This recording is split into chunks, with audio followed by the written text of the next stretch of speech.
لباس پہنتے ہوئے پہلے کون سا بازو پہنیں گے یا پہلے کون سا پائنچا؟ دایاں. اور جوتا پہنتے وقت جی پہنتے وقت دایاں ہی پہنیں گے اور اتارتے وقت بایاں. وضو کی سنتیں: پہلے بسم اللہ پڑھیے، پھر مسواک سے دانت صاف کیجیے، پھر اپنے دونوں ہاتھ 3 مرتبہ دھوئیے، پھر منہ بھر کر کلی کیجیے، ناک میں پانی زور سے چڑھائیے اگر روزہ نہ ہو تب، ورنہ اگر روزہ ہو تو بہت اوپر نہیں لے جائیے کہ کہیں حلق کے پار پیٹ میں نہ چلا جائے. پھر اپنا چہرہ 3 مرتبہ دھوئیے، اس کے بعد دایاں ہاتھ کوہنی سمیت 3 مرتبہ، اسی طرح بایاں ہاتھ کوہنی سمیت 3 مرتبہ. کوہنی کس کو کہتے ہیں؟ ایلبو کو. پھر سر اور کانوں کا مسح کیجیے. مسح کے بعد اپنا دایاں پاؤں ٹخنے سمیت 3 مرتبہ، ٹخنا یعنی اینکل گیلا ہونا چاہیے انکلوڈنگ اینکل، اور اسی طرح بایاں پاؤں ٹخنے سمیت 3 مرتبہ دھوئیے. اب آپ تو ٹیپ کے آگے رکھ لیتے ہیں تو پھر 3 مرتبہ کا کیا ہے، جیسے 3 دفعہ آپ مل لیتے ہیں تو وہ 3 کی نیت ہو جاتی ہے. اب ہٹا کے کرنے میں تو بہت دیر لگ جائے گی اور پانی بھی بہت ضائع ہو جائے گا اور وقت بہت لگے گا. تو آپ اس کو جیسے 1 دفعہ دھویا ملا، پھر دوسری دفعہ، پھر تیسری دفعہ، تو اس میں کیا ہوگا، ایک نیت ایک طرح سے.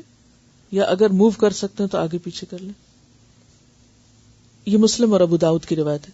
زبان اور تالو بھی صاف کریں. تالو کس کو کہتے ہیں؟ پیلٹ کو، یعنی اوپر کے، یعنی زبان ہماری جس حصے کو لگتی ہے منہ کے، وہ تالو کہلاتا ہے. اس طرح کھانے کی جمی ہوئی تہہ صاف ہو جاتی ہے اور بیماریاں نہیں ہوتی. گھر سے وضو کر کے نماز کے لیے جانا افضل ہے.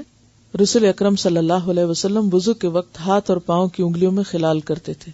خلال کا لفظ ہے نا خلل سے، یعنی انگلیوں کے بیچ میں دوسری انگلی ڈالنا، یعنی ہاتھوں کا خلال تو عموماً دونوں ہاتھوں کو ایک دوسرے میں ڈالنے سے ہو جاتا ہے، لیکن پاؤں کا خلال جو ہے وہ مختلف طرح سے ہوگا، یعنی وہ یک بارگی نہیں کریں گے بلکہ چھوٹی انگلی کے ساتھ کریں. ایک ہاتھ کی انگلیاں دوسرے ہاتھ کی انگلیوں میں ڈال کر خلال کریں اور پاؤں کی انگلیوں میں خلال الٹے ہاتھ کی چھنگلی یعنی سب سے چھوٹی انگلی کے ساتھ کریں. چھنگلی کا کیا مطلب ہے؟ چھوٹی انگلی، 6 یعنی چھوٹی کے لیے اور انگلی، تو چھنگلی چھوٹی انگلی یعنی چھٹی انگلی نہ سمجھیں. یہ دونوں عمل وضو کا حصہ ہیں تاکہ انگلیوں کا کوئی درمیانی حصہ بھی خشک نہ رہے، کیونکہ آپ کو معلوم ہے کہ اگر وضو کے فرائض یعنی جن حصوں کا دھونا فرض ہے، اگر اس میں سے ایک بال کے برابر بھی جگہ خشک رہ جائے تو وضو نہیں ہوتا. اور خصوصاً اگر ایڑیاں خشک رہ جائیں تو اس کے لیے تو بہت سخت وعید بھی ہے. ویل للعقاب من النار، عقاب یعنی ایڑیوں کے لیے آگ سے ہلاکت ہے. وضو سے پہلے بسم اللہ ضرور پڑھیے، اور اتنا ہی کافی بسم اللہ کہنا. آپ صلی اللہ علیہ وسلم نے فرمایا ہر وہ کام جس کے شروع میں بسم اللہ نہ پڑھی جائے وہ بے برکت ہوتا ہے. ایک اور روایت میں آتا ہے اس شخص کا وضو نہیں جو شروع میں بسم اللہ نہیں کہتا، یعنی اتنی تاکید ہے. ابو داؤد اور دارمی کی روایت ہے اس شخص کی نماز نہیں جس کا وضو نہیں. رسول کریم صلی اللہ علیہ وسلم جب وضو کرتے تو پانی کا ایک چلو لیتے اور اس کو اپنے حلق کے نیچے داخل کرتے، اس سے داڑھی کا خلال کرتے. یعنی داڑھی کا خلال کیسے ہوتا ہے؟ چلو پر پانی لے کے نیچے سے اس کو بالوں کو گیلا کرنا، اور فرماتے مجھے میرے رب نے اسی طرح کا حکم دیا ہے. قیامت کے روز میری امت کے لوگ ایسی حالت میں آئیں گے کہ وضو کے اثرات کی وجہ سے ان کے چہرے، ہاتھ اور پاؤں چمکتے ہوں گے. تم میں سے جو شخص اس چمک اور روشنی کو زیادہ بڑھا سکتا ہو تو ضرور بڑھائے، کیونکہ قیامت کے دن تو اندھیرا ہی اندھیرا ہوگا. آپ سب نے وہ روز قیامت کیا ہوگا بھی سن رکھا ہوگا کہ ہر شخص کے پاس روشنی اپنی اپنی ہوگی، کوئی کسی کو اپنی روشنی نہیں دے گا. تو اسی لیے آپ نے فرمایا جو اپنی روشنی کو جتنا چاہے پھر بڑھا لے. ہاتھ اور پاؤں کوہنی اور ٹخنوں سے کچھ اوپر تک تقریباً 1 انچ دھونا باعث فضیلت ہے. یعنی صرف ٹخنوں تک نہیں، ٹخنوں سے 1 انچ اونچا لے جائیں، صرف کوہنیوں تک نہیں، کوہنیوں سے 1 انچ اونچا لے جائیں. کوشش کریں کہ ہر نماز کے لیے تازہ وضو کریں اور ہر وقت باوضو رہیں، لیکن ہر وقت باوضو رہنا فرض نہیں، پسندیدہ ہے.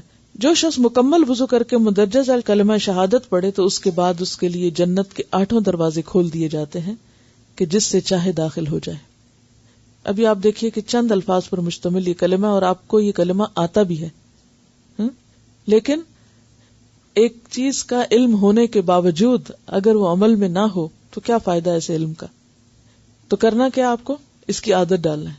عادت ڈالنے کے لیے جو پہلے دن طریقہ بتایا گیا تھا کہ ایسی چیزیں لکھ کر مختلف جگہوں پر چند دن کے لیے اسٹک کر دیں، حتیٰ کہ دیکھتے دیکھتے آپ کو عادت ہو جائے، اور جب عادت ہو جائے تو پھر آپ دیکھیں گے کہ آپ کو شعوری کوشش کی بھی ضرورت نہیں رہے گی۔ کلمہ کیا ہے؟ اشہد ان لا الہ الا اللہ وحدہ لا شریک لہ واشہد ان محمدا عبدہ ورسولہ، میں گواہی دیتا ہوں کہ اللہ تعالیٰ کے سوا کوئی معبود نہیں، وہ اکیلا ہے، اس کا کوئی شریک نہیں، میں گواہی دیتا ہوں کہ محمد صلی اللہ علیہ وسلم اللہ تعالیٰ کے بندے اور اس کے رسول ہیں۔ ترمذی میں ورسولہ کے بعد اللہم اجعلنی من التوابین وجعلنی من المتطہرین کے الفاظ کا اضافہ بھی ہے، اے اللہ مجھے توبہ کرنے والوں اور پاک رہنے والوں میں شامل فرما لے۔ وضو کے بعد 2 نفل پڑھنا بہت ہی پسندیدہ عمل ہے۔ ان نوافل کو جو عام نمازوں کی سنت فرض کے علاوہ ہوں، جو خاص وضو کے بعد کیے جائیں جبکہ وضو ابھی گیلا گیلا ہو، تو اس کے بارے میں ایک روایت میں آتا ہے رسول کریم صلی اللہ علیہ وسلم نے حضرت بلال سے پوچھا، اے بلال، اسلام لانے کے بعد تمہارا وہ کون سا عمل ہے جس پر تمہیں بخشش کی زیادہ امید ہو؟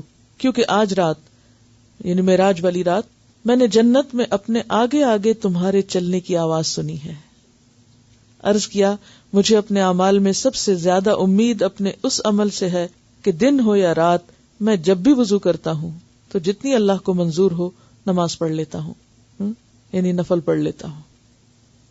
اگر دیکھا جائے تو یہ صرف نماز کی محبت کی بات ہے اور شوق کی بات۔ بہت سے لوگوں کو تو فرض پڑھنا بھی بھاری لگتے ہیں، لیکن جن کے اندر نماز کی محبت ہے ان کے لیے کچھ مشکل نہیں، اس لیے کہ ہارڈلی 5 منٹ لگتے ہیں 2 نفل پڑھنے میں۔ لیکن ہم 5 منٹ ٹیلی فون پر تو لگا سکتے ہیں، مگر کبھی خاص وضو کر کے 2 نفل پڑھنا اور بغیر کسی حاجت یا بغیر کسی وجہ کے صرف اور صرف اللہ کی خوشنودی اور رضا کے لیے، تو جو بندہ اللہ کی خوشی کے لیے کام کرتا ہے کیا اللہ اس کو خوش نہ کر دے گا؟ وَلَسَوْفَ يَرْضَىٰ۔ چلیے